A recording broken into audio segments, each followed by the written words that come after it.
You are listening to the Fly the W670 podcast. It is episode 17 of season 3. Cody Bellinger is back. That's right. Don't forget to download, listen, review, and most importantly, subscribe to the podcast. Follow us on all the socials. Fly the W670 on Twitter, Instagram. Of course, we're on Facebook, and you can email Crawly and I, flythew670 at gmail.com. Well, Crawly, it finally happened, and I found out about it through you with a little ding on my cell phone a little before 7 o'clock this morning. Yeah, I mean, it's one of those things that I just went to the washroom in the morning and I just peeked at my phone, and next thing you know, like you said, all the hand wringing, all the sweating, all the panic, and the Cubs get Cody Bellinger back. Dustin, I couldn't rake the leaves. I couldn't put the Christmas lights up without being in a panic, wondering when the news is going to come. And it finally happened. Jed Hoyer wins the stare down with Scott Boras. And 1:14 in the morning, it was Jeff Passan who breaks the news. And it was I'm glad it happened when I was sleeping, because I wouldn't have been able to fall back asleep.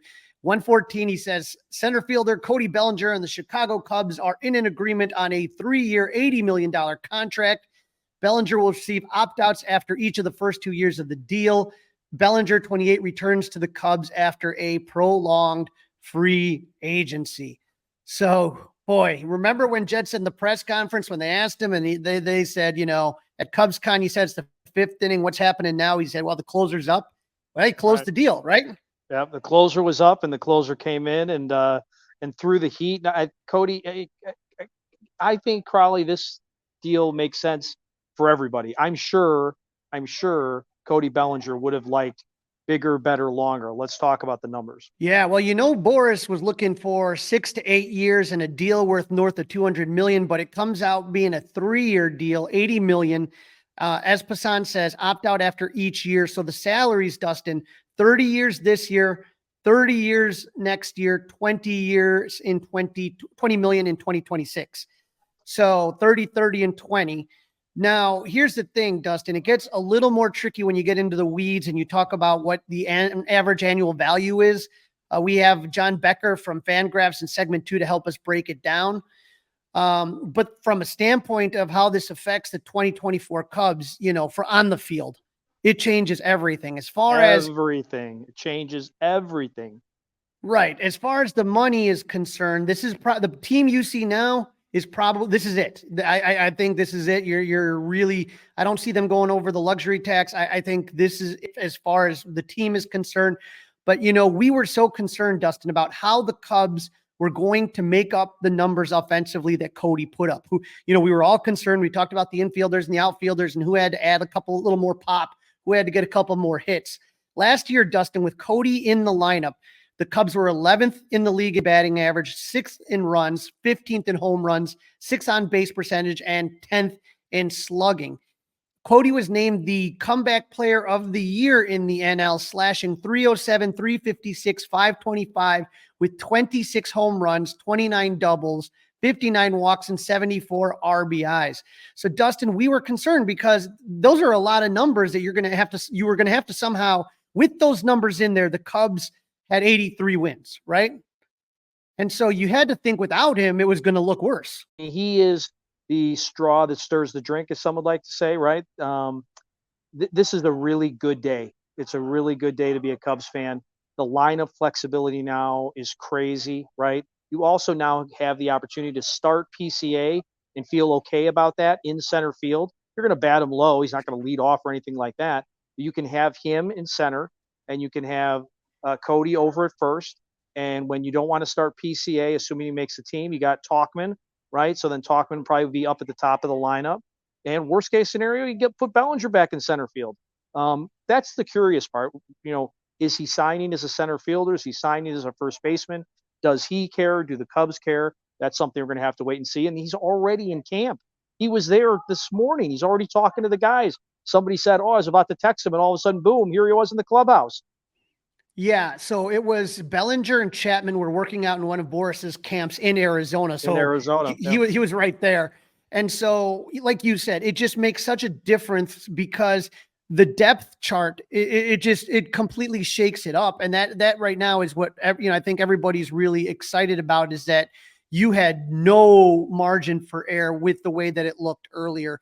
And now the way that it's looking to me, it's again PCA, which everyone has to remember. I think the world of PCA. I think that PCA is going to be a star in the league.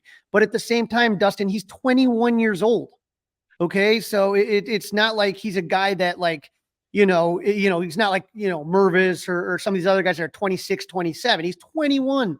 And so if you looked at this depth chart, you had Pete Crow Armstrong being your center fielder. You had Bush and Mervis and Wisdom being your first baseman.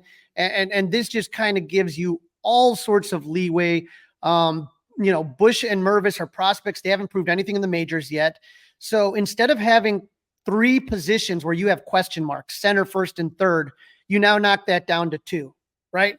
And so we know Cody Bellinger is a Gold Glove in center, and he's probably a Gold Glover at first.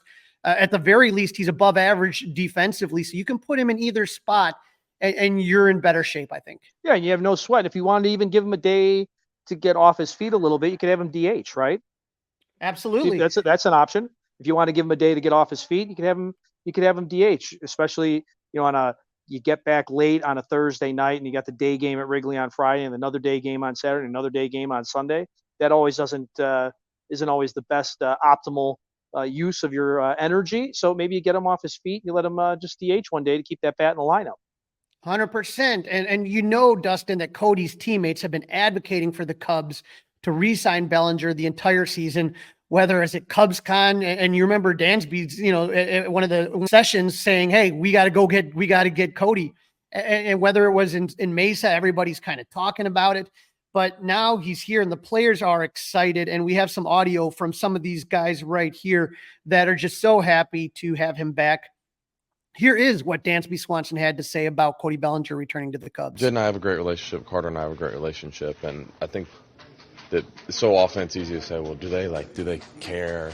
But they do. They love this organization. They love what the city of Chicago and the Cubs represent.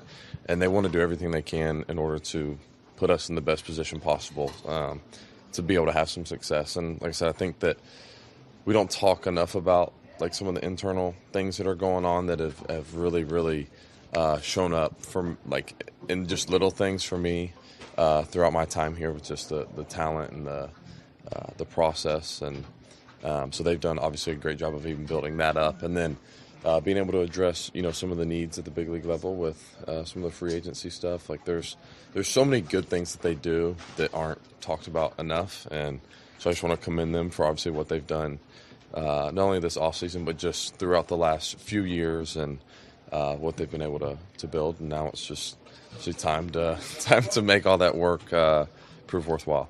Dustin, we talked about it on the last episode. We said Jed's going to either look like the smartest guy in the room, or their Cubs are going to look like a cheapskate. And look who looks like the smartest guy in the room. He read the market perfectly. He played his hand perfectly. And now they got Cody Bellinger back under their terms. They didn't make any long-term commitment. Yeah, $30 million is a lot of money, but they have the money to spend. Right. So they're not even over the luxury tax. So it's not a big deal. So I think a lot of people like to criticize Jed, and it's always been that, Jed is Robin to Theo's Batman. But you know what? Jed put his stamp here, and this is going to be, to me, one of the signature moves of Jed's tenure right now, as far as I'm concerned. Absolutely. Well said. And it also, to your point, so you have Bellinger for this year for sure. You potentially have him for next year. But that also leaves the door open where you can protect some of these great young guys that they have. Right? They have these great young players, and now they don't have to rush them, but they have cover, and you don't have to trade them to get things. So this is great. This is good for everybody. Plus, these guys can learn a little something from Bellinger as well. Well, I'm glad you bring that up, because PCA, who's probably the guy that's going to, potentially most affected, either him or Michael Bush or Matt Mervis, who are most affected by this move. Here's what PCA said about Cody Bellinger. It's what we've all been waiting for, so once it gets really finalized, then I think it'll sink in. But yeah, it's good stuff. Good to wake up to. Have you reached out to him yet? No, I'm waiting to just give him a hug in person. Well, yeah, he was big for me, but on a different level than than his greater impact, I guess, on a bigger scale in here. Like, you have the captain of this team wanting him back, saying it publicly in front of big fans, and then you got guys like me who who really responded to the way he, kind of carried himself in here too. So like, he reaches all aspects of this team, and hopefully he just brings that same energy this year. I have all the faith in the world that he will. I think that with when you hear PCA there, just the amount that he impacted just the entire team, whether it was the veterans, whether it was the young guys, and like you said earlier, Dustin, is that he's a guy that PCA can really learn from, not just about how to hit, not just how to play defense, but how to carry yourself in a major league clubhouse. Right. How to be a big leaguer, right? How to be a big leaguer. Right. And I think there's certain guys that are more vocal when it comes to leadership, like Dansby Swanson. And I think there are other guys that are quiet leaders behind the scenes. And that's clearly what Cody Bellinger is. And he means a lot to these guys. They all are happy. And let's hear from the oldest tenured Cub. Hard to believe, Dustin, Kyle Hendricks, and what he had to say. Sure. We kind of always felt like that in a way, but yeah, Belly was a unique situation. So he's part of this club. He's one of us, and there was a little void in here for sure before he came back. So just seeing him in here, man, getting a hug, smiling. I know he'll be back to work soon, but yeah, just seeing his body, seeing his face in here was just amazing. So Dustin, I mean, he was being brutally honest there. He said there was a void there. Nobody's going to come out, the day the camp opens, last Monday, position players all came there. They're all asked about Cody Bellinger. And what are you going to say? Oh, we're focused on here. Everything's great here. But you knew that they wanted Cody back. They all wanted Cody back. And they were probably tired of getting questions about Cody Bellinger to boot. So I think that this just makes the locker room that much happy. Dustin, how about this? This signing comes 8 years to the day of Dexter Fowler walking back on the field in 2016. Very cool. So, I'm not saying we're going to have 2016, but it just kind of has that feel where the guys all accepted that, probably wasn't going to happen. And then out of nowhere, here he is again, like you said, back here this morning, giving hugs to players, chatting them up. Obviously, they're going to have to do physicals and sign dot the I's and cross the T's. But, it's not going to take long for Cody Bellinger to be back in camp and to be starting in one of these games in the near future. Right. I would think by, Wednesday, Thursday, he'll definitely be in the lineup. No doubt about that. And he's been keeping, he's a guy who keeps in shape. He's not going to have to work himself into anything. And as you mentioned earlier, he was out at a Boras camp out there in Arizona, just a few miles away from where the Cubs were working out. Right. And I think it affects pitchers way more than it does hitters. For most hitters, if you hear it, they say, give me a couple of weeks, I'm fine. With pitchers, you got to take your time ramping them up. And so that's why, you got to wonder, Dustin, about the other Boras four that are left, whether, there's Matt Chapman, and then you got two pitchers in Blake Snell and Jordan Montgomery. You wonder how itchy those guys are going to be. And I really, truly believe that this was Cody Bellinger telling Boras, get this thing done. He's probably the only one that's not happy right now, Crawly. He's probably the only one, Scott Boras, that's not happy right now over what happened. But, oh well. Yeah, and so now, Dustin, the fans are ecstatic. And so this is what PECOTA originally had for the NL Central. They had the St. Louis winning 86 games, the Cubs roughly at 81 games, Milwaukee 79, Cincinnati 78, and Pittsburgh 73. Now, PECOTA hasn't updated just yet, Dustin, but now kind of taking a look now with the moves that the Cubs have made. So if you're taking a look at the offseason, and we said the whole time, Dustin, we've been saying the entire time that this, it's an incomplete. The offseason's not over.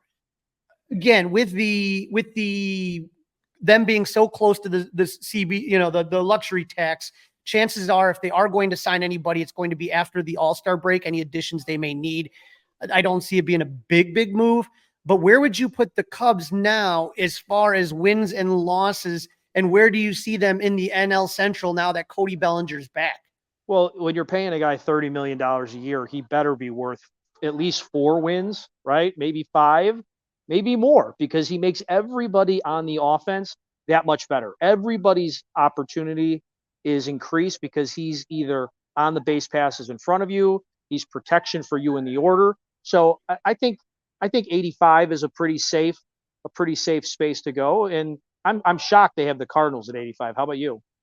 Yeah, I tried giving Craig Goldstein a whole bunch of grief about that. I still think Cincinnati is, to me, way down on their model. And I would say this is going to be a 2-team race between the Cubs and the Reds. That's what I say. That's what I'm sticking with. We're watching these games, and we'll talk more about that in segment 3. But, there's nothing that changes my mind. This is going to be a Reds Cubs, for first. But like you said, none of these teams are that far, going to run away with this. This is not going to be a situation like the Dodgers being 10 or 15 games ahead of all the other. No, this isn't a slam dunk by any stretch. No, it's still it's a competitive and not great division. But like you said, having Cody there, it either makes you better at center or better at first. And it's, I think, like we talked about before, I think Seiya Suzuki is going to have a really, really good year. And I'm just hoping, some of these young guys take a step up. And that's what you need. I don't think that the Cubs are the best team in baseball or in the National League, but I think they're going to be a really good competitive team. And I think that we are going, once again, for the second season in a row, I can see the Cubs being in a playoff spot for sure when we enter the month of September. Right. And there's also the Craig Counsell effect, right? He's not managing the Brewers anymore. He's managing the Cubs. And the Cubs thinking last year was if they had Counsell as the skipper of the team, they would have been playing in the postseason. 100%. Steve Greenberg mentioned that exact same thing, a few episodes back where, sometimes that happens. Managers cost you, and usually you get a second chance to fix it. David Ross didn't, but there's no way you pass up Craig Counsell. And so far, just kind of looking at how camp's gone early on, I'm very excited about this and having Cody Bellinger. This, like I said, there was no way that the signature move of the offseason was going to be Counsell. You knew that with getting Craig Counsell, you were going to have to get somebody else. Right. Absolutely. And this is, again, a great day. Happy that I woke up to your text a little before 7 a.m. Didn't get to bed until late. I'm out in Iowa right now for a dance competition. So that was good news to wake up to, Crawly. Thank you very much.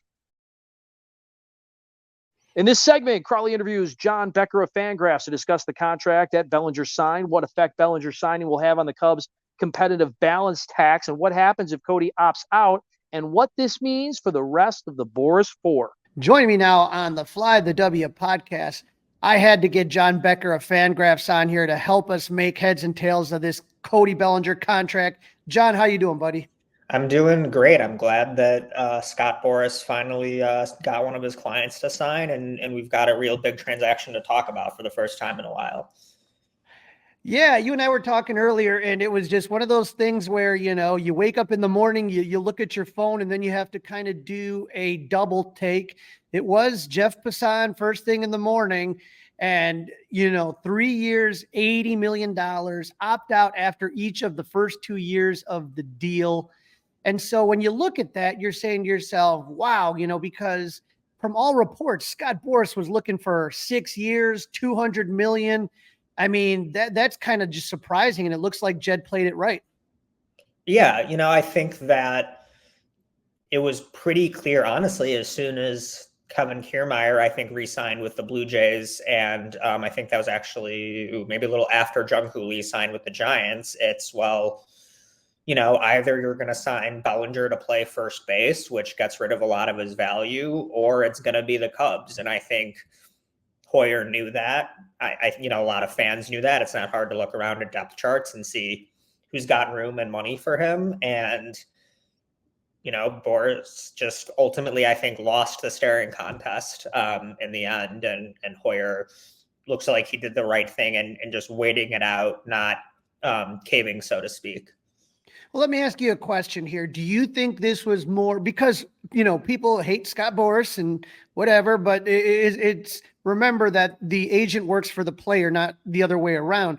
Do you think that this was maybe Cody Bellinger saying, look, Scott, I want to get something done, see what the Cubs' best offer they can give me and go that route? Yeah, I think it absolutely could have been. There's obviously familiarity there. There's comfort there. The only other team he's played for is the Dodgers, who weren't going to sign him. So that becomes a question of, what does he want to prioritize? And without knowing what other offers he had during the course of the offseason, it's entirely possible that he said, look, it's late February. I'm done holding out for whether it's, 6 years at a lower AAV, whether it's a similar structure, but 4 years. It's possible he could have said, look, it's late February. I need my time to ramp up. I want to be around the guys. I want to be around Dustin Kelly and the other coaches. Let's just wrap it up. Very, very possible that that's what transpired. So the Cubs get what they want, which is short term, and it's obviously $30 million a year is nothing to sneeze at. The Cubs have never had a player make $30 million in a single season. So he is the first Cub to do that. And it gives him incentive that, okay, have another good year and prove it. Because I think that's what, some fans were concerned about is, after being one of the worst offensive players the last 2 years, he comes back next year, but you're going to give a guy 6 years based on that 1 year of good production. Right. If he was 2019 Cody Bellinger or rookie year Cody Bellinger, I think he probably does get that $200 million plus contract because the batted ball metrics look great. He's hitting 40 home runs. He's really the Bellinger of old. This was still a very good Cody Bellinger, but a very new version of a very good Cody Bellinger. And I can understand how teams might want to see, look, he only played 130 games last year. Let's see if he can do it for another 150. And I think then maybe we might get a little bit more of a feeding frenzy next year, especially if, more teams' finances just line up the right way. Now, with Passan, he puts these details out here, but I think it's a little bit more complex than this, John, and that's one of the reasons I wanted to have you on there. According to Jeff, the Cubs are going to pay him $30 million this season, $30 in 2025 if he doesn't opt out after year 1, and then $20 in 2026 if he doesn't opt out after year 2. But it's not a straight up $30 million, correct, for this year? Right. So the way that the luxury tax is calculated, it's on average annual value, and opt-out years are included. So as far as the luxury tax is concerned, it's a 3-year, $80 million contract. So it counts as $26.67 million each year. Where it gets weird is if he opts out, because if he opts out after year 1 or year 2, the AAV that he actually played for was $30 million. So that's what the Cubs should have been charged, quote unquote. And they then have to pay that in a later year. So if he opts out, just for simplicity, if he opts out of just the last year, so let's say he's a Cub for 2 more years, he opts out, the AAV that he actually played for 2 years, $60 million is $30 million. They have that deficit of $3.33 million. That gets put on their luxury tax bill for 2026. They don't physically have to pay the cash, but it's the league saying, okay, you should have paid this much in luxury tax, but we can't reopen the books from 2 years ago, so we'll just charge you that on 2026. Now, the luxury tax line is going to be at least $6 million higher in 2026. I think 2026 is the last year of the current CBA, so it will be $6 million higher. So, if the Cubs have to pay that extra $3 million and change, they'll be fine with it. That obviously doesn't change their calculus. I don't think that's going to let them stop themselves from going out and getting a big free agent. It's just a little quirk of the rules. But that said, as the deal is right now, they're about $4 million under that first luxury tax line. If Tom Ricketts, and it sounds like he sort of does, he hasn't said so explicitly, views that as a hard line not to cross, or at least not to cross in the off season. Maybe they'll evaluate where they are at the deadline. They're done for the off season. I think that's the reality of it. I think that people are probably going to be pretty happy with Bellinger, Imanaga, and Neris, but it sounds like, based on how Tom Ricketts has been talking throughout the course of this offseason, they're done, and they will probably reevaluate at the trade deadline. I don't think Tom Ricketts is going to go to Jed Hoyer and say, hey, you can't do anything. Let's say they're in first place by 2 games. He's not going to say you just got to ride with what you got. But I think right now it makes sense that they're just done. They like who they have. Bellinger brings important continuity. They're not going to upset the apple cart by signing somebody else, I don't think. So even if Cody Bellinger opts out after year 1, which would then make it a $30 million, AAV for this year, would they still be under the payroll tax as far as the CBT? Yes. So that the future charges basically of like equalizing of like the should have been versus what the actual AAV was would only get applied to 2025 and 2026. So for 2024, they don't have to keep that extra $3 million in mind. There's no scenario in which that gets charged to 2024. It only gets charged to the years that he would opt out of. So, again, would surprise me, but if Tom Ricketts says you are not to cross the first luxury tax line under any circumstance, they've got $4 million-ish to play with, not virtually zero, because they would have to account for the chance that Bellinger opts out. So they have $4 million to play with. They're $4 million under that $237 tax threshold for the first penalty. Right.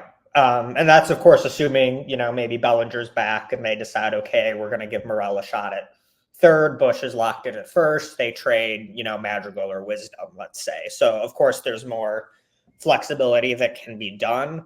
But I think that it would shock me if they added another major league player as the offseason draws to a close. Okay. And so that makes some more sense for me, because when you talk about what it's really worth, et cetera, it kind of gets a little bit confusing. So the Cubs have $4 million to play with. And again, you can go over that first luxury tax threshold and, the penalties aren't absolutely horrendous. As I kind of take a look at this, the question then is, what's going to happen, do you think, for the rest of the Boras 4? Is that going to be one of those situations where, okay, so the dam broke? Are these other three guys you're talking about, Snell, and you're talking about Chapman and Jordan Montgomery? Do you see any of those three guys kind of going up to Scott Boras and saying, hey, look, this is we're getting nervous. This guy's already left. Do you see more of these guys kind of falling? Is he the first domino? Yeah, I think, as much as I don't like to say, okay, because Cody Bellinger did this and we won't know the, exact circumstances of if he went to Boras and said, look, just get it done. The season starts in a little over a month. If these guys don't want to hold out until after the draft, which I doubt they do, especially the two pitchers have to get signed sooner than later. So I really sort of adjusted what I'm thinking as of this morning. And I really think, just based on how little we've heard, it wouldn't surprise me if Chapman has to take 1 year. It wouldn't surprise me if Montgomery has to do a similar 3 or 4 year deal with opt-outs like Bellinger. And it wouldn't surprise me if Snell maybe does something like probably a little bit less on the average annual, but similar to the Scherzer and Verlander contracts of the really high average annual short term. And I'm sure Snell would get opt-outs in there. The issue is that, the other three guys are all older than Bellinger. Bellinger can re-enter free agency at 28. Snell, Montgomery, Chapman, I believe, will all be in their age 31 seasons this year. They're not getting any younger. So, and especially for Snell and Montgomery, it's tough to see them having a much better platform year. So are they just sort of delaying the inevitable of having another tough market if they were to opt out, or just sign a 1 year?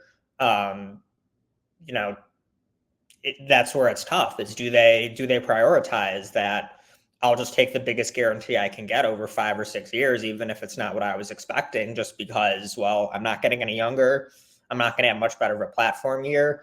And, that's just sort of the breaks sometimes with free agency, unfortunately, is that things just don't line up timing wise the way that people wanted it to. We saw it with Harper and Machado waiting until March and getting a lot less than people thought that they would. All right. Well, my question then here, because if those guys are going to sign 1 year deals, and we said the competitive tax is $237 for the first tier, how much more is it for the second tier? So for the second tier, it's another $20 million. So it would be up to $257. The Cubs would be a first time payer, as in they didn't pay it last year. So they reset. If they were to go for 1 year, then I believe the first line is, for first time, it's 10% on the dollar, then 30% on the dollar, then 50, then 70.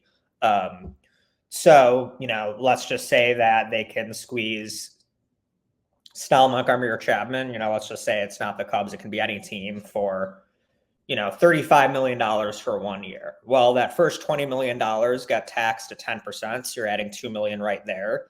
and that last $10 million gets taxed at 30%, or so you're adding another $3 million. So, I've seen it talk about, why don't the Yankees jump back in on Snell? Well, they're at the top tax line, and they were over the luxury tax last year. So I believe it's at least, it might be over 100% at this point. So it almost incentivizes doing this sort of, Xander Bogaerts type 2 last year, or really all of the big shortstops last year, of take a longer term than expected to lower the average annual to, lower that tax hit that teams have to take. But on the flip side of things, teams don't seem to want to give out those hugely long contracts this offseason. I think especially when you consider just the flaws that Snell and Montgomery and Chapman have. These are not generational players. These are very good players, but it is not hard to see them really falling off after 3 or 4 years. I guess the thing that I'm looking at, especially when you talk about those pillow deals, is that the Cubs have a bunch of dead money on the books. When you talk about Trey Mancini, Eric Hosmer, Tucker Barnhart, I want to say there's someone else I'm missing that, it's about $15-17 million. It's just kind of going to guys that aren't on the team anymore, but that money will be off the book next year.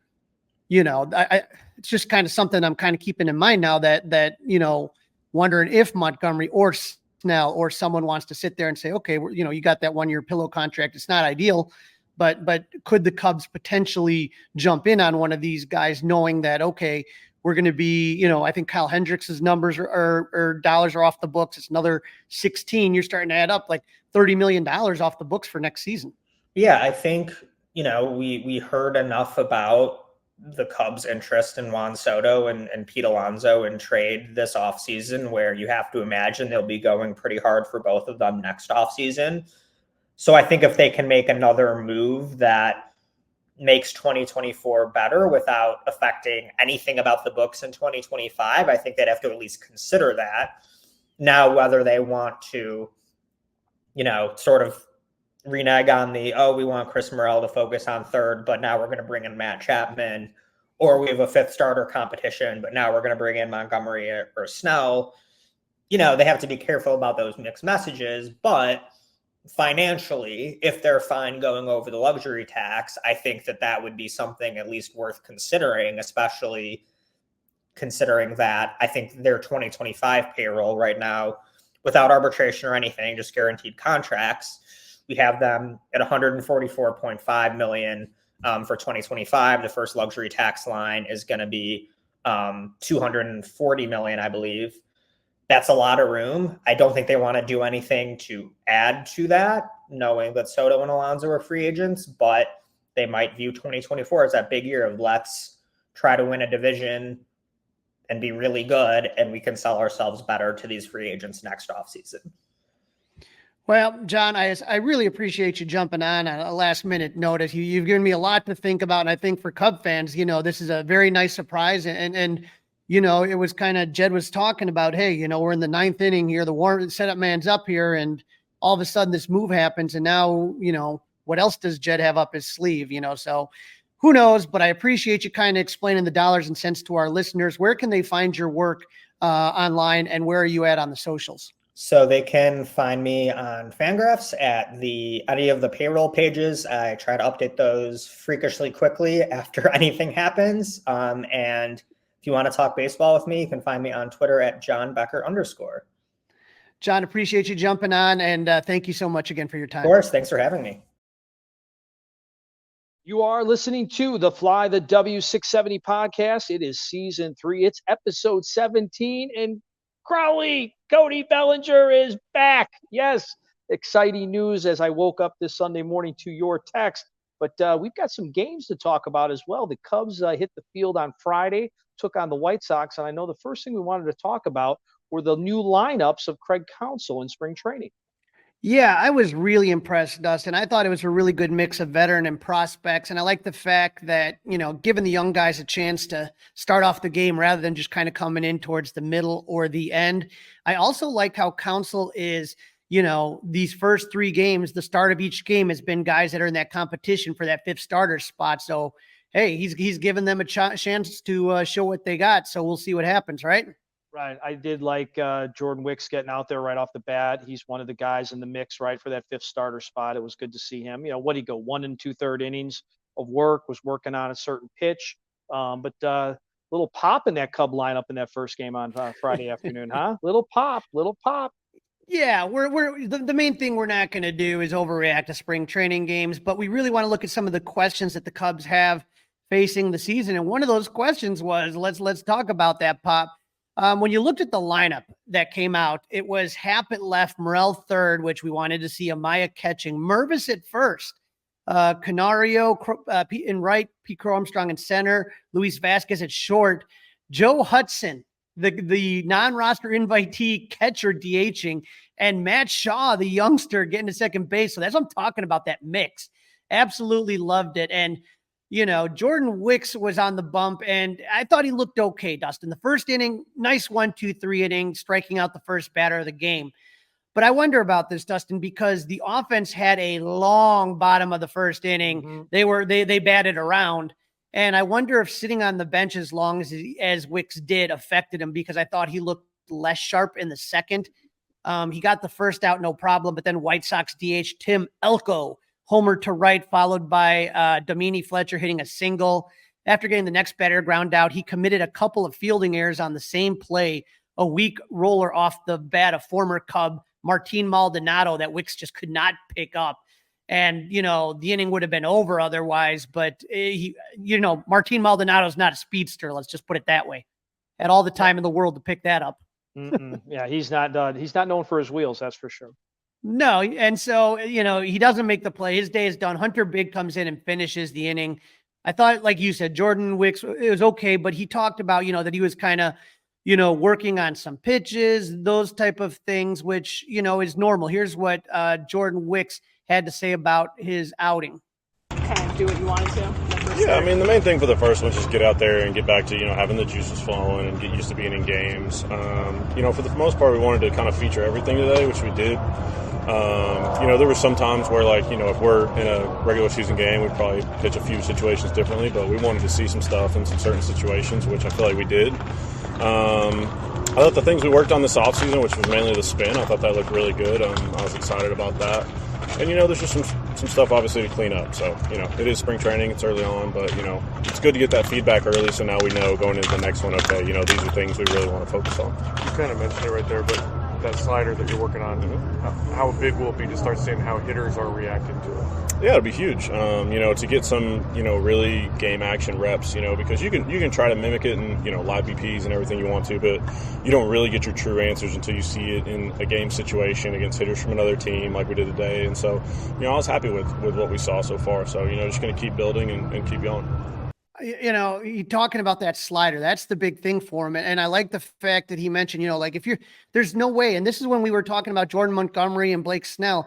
You can sit there and throw all the live BPs you want. It's not the same as being in a game and seeing how a hitter reacts to a certain pitch that you're throwing. And so I think Jordan, had all the right things to say and he's going to look better the next start, clean some things up, and it should be good, right?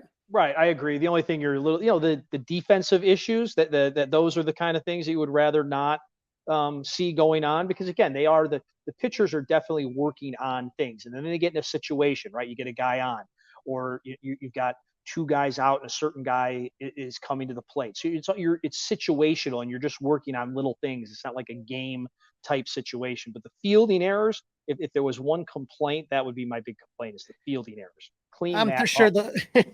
I'm sure they'll get him a little PFP in the backfields or something. No problem there.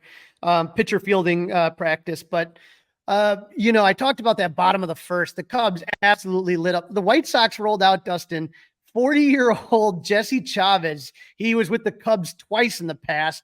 Mm-hmm. And you got to wonder how much he has left in the tank. Happ leads off and singles up the middle, which, Dustin, that was one of the things. Ian Happ leading off. With the way that guy gets on base, please, God, let that be a regular thing. Right. He shouldn't be batting fourth or fifth. No, he should be up at the top. He has one of the best OBPs on the team. Let him be at 1 or 2. And then have Nico be the opposite. Either Nico 1 or Ian 1, and then the other guy 2. I'm fine with that. He gets on with a nice single up the middle. And then Christopher Morel, 2-run blast. Good to see the bat still works. Dustin, Morel is homered against the White Sox in his last 2 consecutive at-bats. The last time he hit a walk-off home run versus the Sox where he tore off his jersey. Yep. So fun to see Christopher Morel still having that pop. Miguel Amaya would single, Mervis and Canario strike out, but then PCA hits a ball to right center. I think it would have been a single for most hitters, but that speed, he turned it into a double. Luis Vasquez is going to walk, and then Joe Hudson, a non-roster invitee catcher, hit a double down the line to clear the bases, and the Cubs were up 5-0. How about Matt Shaw? First spring training game for the Cubs there. He hits a double to score Hudson and make it 6-0. Again, the Cubs are going to bat around in that first inning. They're going to add 2 more in the 5th after Canario singled. PCA's hit by a pitch. Luis Vasquez grounds out to move up the runners. And then Joe Hudson hits an infield sinker to third. The throw is, so there's 2 outs. He throws it from third. The throw's not in time. Canario scores easily, and PCA's flying around. He scores from second on an infield single. Dustin, that's PCA can be a disruptor on the base pass. We know that. Yes, and so it was just, I know some people are like, well, it was 2 outs. You just saw the wheels on that kid. It wasn't even close. He was right behind Canario. The other thing is he tried to lay down a bunt, and it was not a bad bunt. It just landed a little bit foul. That's something that Craig Counsell wants PCA to incorporate in that game. Use the speed. You remember that movie Major League with Willie Mays Hayes, and the coach used to make him do push-ups every time he hit the ball up? Yeah. Get the ball on the ground and let your speed, be the thing that defines you. Yeah, let it be your best asset. No doubt about it. And so Happ was 1 for 3. Morel 1 for 3 with a homer. Amaya 1 for 3. Canario 1 for 3. PCA 1 for 2, and he scored 2 runs. Dustin, on the pitching side, there was some impressive performances, and the one that most fans were talking about was Caleb Kilian. Kilian, who came to the Cubs in the Chris Bryant trade, he pitched 2 innings and gave up no hits, struck out 2 batters with 0 walks. He was hitting 98 mph on the radar gun. That looked really good. Let's hope he keeps that up. Yeah, no doubt about that. Good to see him with that, because he's one of those guys. He's a tweener type, not really exactly sure what his role is on this team. But it was interesting. I think it was last week, Craig Counsell talking about the starting 5, and everybody's worried about the 5th starter. And he said, I get that, but we're going to end up needing probably 9 guys to start games for us. And Caleb Kilian might be one of those guys that's going to get a start here and there. Absolutely. Another reliever who came in throwing gas was 2019 12th round draft pick Hunter Big, who was throwing in the upper 90s. Non-roster invitee Richard Lovelady, who Cubs Twitter has affectionately named Dick Lovelady, looked really good, as did Bailey Horn and Jose Cuas, who both threw 2 strikeout innings. Horn's a lefty that the Cubs acquired in the Ryan Tepera trade from the White Sox. He's been on a couple of those championship teams for the minor leagues Cubs. He's definitely a guy to keep an eye on. But, when you sit there and the Cubs walk away with this run with a nice victory, 8-1, you're going to take that every day. It was just a fun opening day at Sloan Park. Absolutely. Anytime you can beat the White Sox is a good day as far as I'm concerned. I don't care who was pitching for them. I don't care who was hitting for them. I don't care who was or who wasn't in the lineup. Cubs beat the White Sox. I'm happy. Absolutely. The Cubs would then go to Scottsdale to take on the Giants. Smiley versus Logan Webb. You had Talkman at center, Magical at third, Wisdom at first. Mervis again for a second day in a row in the lineup, DHing. Jorge Alfaro catching, Mastrobuoni at shortstop, Alcantara on right, Brennen Davis at left, and Matt Shaw getting 2 starts as well. So Mervis and Shaw getting 2 starts. So that was kind of cool to see. Look, the White Sox are not a good team, Dustin. They're probably may lose 100 games, and Jesse Chavez is an over-the-hill reliever. So I felt that, against the Giants and Cy Young candidate Logan Webb, it'd be a better test to see what the Cubs had. A little better measuring stick, okay. Yeah. And the results were pretty much the same. The offense was crutching, and the pitching was fantastic. The Cubs had an 8-4 victory over the Giants, and I just. He kept that 5th starter competition going with Drew Smiley starting and getting the start. He looked shaky in the first inning, giving up 2 walks and a wild pitch before getting JD Davis to ground into a double play to end the inning. But he looked much better in the second with a 1-2-3 inning, getting a fly out and 2 ground outs. Tommy Hotovy was on the marquee broadcast, and he was asked about Smiley, and he felt that Smiley was trying too hard in the first to kind of show off some of the new pitches. and just kind of got away from, look, get strike one and then start to work around that. And I think you could see Smiley make the correction in the second. So his outing was kind of the flip of what happened with Jordan Wicks. I thought that he looked better in the second in the first, and I thought Wicks was the opposite, looked better in the first, a little less in the second. But that's why Tommy's one of the best in the business. Right. And you're not going to worry about Drew No. Smiley right now either. And again, as much as I worry about everything, the pitching I'm not going to worry about unless somebody gets hurt, because they're working on stuff. So just everybody keep that in mind as you're watching it. If I'm going to be okay with it, if I'm going to be able to live with it, you should be able to live with it too. 100%. And you remember last time we were on this podcast, I said, do not forget about Brennen Davis. He was injured the last couple years, but there is no doubt that he is a blue chip prospect. He was twice the Cubs minor league player of the year, the Futures Game MVP. He's been injured. There's not much you can do. I mean, I know what they say, the best ability is availability. And if Brendan's available, he's going to make, he's going to be trying to get a job on this team as well. He had a big day with 2 outs in the first and runners on second and third. He hit a 2-out RBI single off Logan Webb to put the Cubs up 2-0. Davis would also hit a solo home run with 2 outs in the fourth. He finished his day going 2 for 3 with a home run and 3 RBIs, Dustin. Great to see. Yep. Great to see him back. Good thing he's healthy. And, he is part of that very crowded, very young, very talented outfield mix that the Cubs have in the organization right now. Yeah, Mike Talkman was 1 for 2 with a walk and scored on a Patrick Wisdom double. So P-Wiz getting his first RBI. Kevin Alcantara, El Jaguar, was playing right field. And I don't know if you saw this, Dustin. He was wearing the Jaguar glove. It's really, it's crazy. Something but he hit an RBI single to score Matt Mervis, who had a good day at the plate. He went 1 for 2 with the walk and scored 2 runs. And I think that his at-bats, he's been having really good competitive at-bats. And so, take your walks. And that's the thing is, he was able to score 2 runs. It was big. Owen Casey came in later in the game, and in the 8th, he drew a really nice 2-out walk, and he was along for the ride when David Bodie hit a 2-run home run to left center. David Bodie still has pop in that bat. Still there. He's still hanging around. Gotta love that guy. Dustin, love that story.